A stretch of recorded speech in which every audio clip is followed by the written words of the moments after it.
Dan inilah pertama kali saya terima kiriman email tentang estet perumahan di kawasan Aljunied. Sebelum ini belum pernah dengar kisah-kisah di Aljunied, dan inilah kisah yang pertama di Aljunied. Saya tak nak beritahu ni beliau ni beritahu saya ni sampai alamat rumah semua ada, nombor blok ada, tingkat berapa, nombor pintu pun ada. Jadi ini daripada Haja Saudah yang mengirimkan email. Tapi kata Haja Saudah, alamat ini hanya untuk Kisi saja. Kalau Kisi nak datang ke rumah Haja, nanti Haja akan tunjukkan, tapi kena datang pada waktu-waktu tertentu. Tolong jangan kongsi alamat rumah Haja Saudah kepada pendengar Radio Ria. Yalah, terima kasih. Baik, Haja Saudah mengatakan beliau ni salah seorang penduduk di kawasan Aljunied, dan rumahnya adalah rumah jenis pintu rumahnya ni akan menghadap pintu rumah sebelah. Dalam satu tingkat tu cuma ada 2 pintu. Pintu saya menghadap pintu jiran yang berada di hadapan saya. Jadi dari tingkat 2, tingkat 3, tingkat 4, tingkat 5, tingkat 6 tu koridor panjang macam tu lah. Barulah sekali lagi pintunya menghadap antara satu sama lain. Dan kata Haja Saudah, di sini ingin ceritakan satu pengalaman. Jiran Haja ni pun dah berpindah Kisi, dah tak duduk sini lagi. Tapi perkara ini berlaku lebih kurang 15 tahun yang lalu. Wah, lama ni. Katanya ada seorang jiran, bekas jiran saya. Setiap hari, kalau anak Haja waktu itu bertugas di lapangan terbang, kalau dia balik pukul 3 pagi, dia akan telefon Haja untuk turun ke bawah, jemput dia naik ke atas. Sebenarnya kisah ini lebih kepada pengalaman anak daripada pengalaman saya. Saya sebenarnya tak boleh nampak apa-apa pun yang diceritakan oleh anak, tapi boleh merasakan. Anak pula boleh nampak benda yang dikatakan.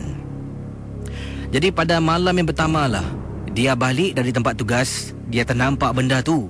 Malam kedua pun sama, malam ketiga dan berterusan. Lama-kelamaan dia menjadi takut.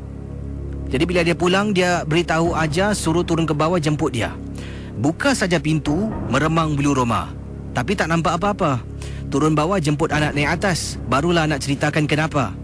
Dia kata sejak malam itulah dia akan ternampak depan rumah jiran, selalunya ada seorang wanita berdiri, tapi badannya tu memandang ke arah pintu rumah jiran. Bila dia balik naik tangga tu, rumah Haja di tingkat 3. Dia balik naik tangga, ternampak wanita tu berdiri. Pada mulanya dia ingatkan itu adalah jiran sebelah lah. Tapi lama-kelamaan, wanita yang sama di posisi yang sama sedang berdiri melihat ke arah pintu, tidak bergerak. Menjadi dia takut setiap hari bila dia pulang ke rumah. Dan akhirnya Haja belum pernah nampak, belum pernah kenal, kata Haja Saudah yang menetap di kawasan Aljunied. Pada satu malam, anak pulang pukul 3 pagi. Sekali lagi macam biasalah, dia telefon suruh turun bawah, jemput dia naik atas. Haja pun turun. Kali ini bila buka pintu tak rasa meramang apa-apalah, menakutkan ke. Turun ke bawah, turun tangga. Anak berada di hujung blok. Jadi jalan dengan anak. Kemudian bila dah sampai depan anak, anak pun salam. Sambil berjalan, anak kata, "Bu, tak sedap hatilah Bu. Macam ada benda tak kena lah." Janganlah meripik. Mengucap istighfar banyak-banyak, ingat Tuhan. Kami berjalan. Malam tu kami tak banyak berbual. Anak saya pun boleh saya dengar, kata Haja Saudah, sepanjang perjalanan nak pulang ke rumah, mulutnya komat kamit Kisi, membaca surah. Jalan punya jalan, tiba-tiba anak saya sampai di tingkat antara 2 dengan 3, tak nak naik satu lagi tangga untuk sampai ke rumah. Hafsal ni, naik atas cepat. Dia giling kepala. Naik atas kenapa? Dia giling kepalanya lagi. Dia panggil saya turun bawah. Jadi saya turun bawah. Kenapa ni? Bu, perempuan tu ada depan pintu rumah jiran sebelah, Bu. Kata Haja Saudah, saya menjenguk tapi saya tak nampak apa-apa. Kamu ni jangan fikir bukan-bukan lah. Jangan fikir bukan-bukan. Akhirnya anak saya jalan tutup mata, saya pimpin dia sampai depan pintu. Meremang bulu roma saya, Kisi. Saya mula komat kamit, baca, buka pintu, menggigil tangan saya. Bila buka saja pintu, anak saya meluru masuk ke dalam. Saya pun masuk dalam. Saya pusing belakang, baru nak tutup pintu besi. Barulah saya nampak si perempuan tu depan rumah jiran sebelah. Tapi kali ini selalunya anak saya kata dia pandang pintu jiran sebelah.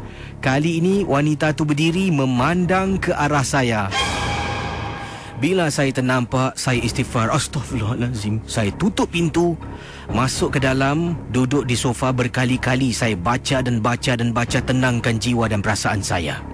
Sejak hari itulah macam-macam gangguan anak saya nampak depan rumah. Dan selepas itu anak saya berhenti kerja dan tidak lagi bertugas di lapangan terbang. Dia bertugas di tempat lain. Dan itulah pengalaman yang tak dapat dilupakan. Terima kasih dari Haja Saudah.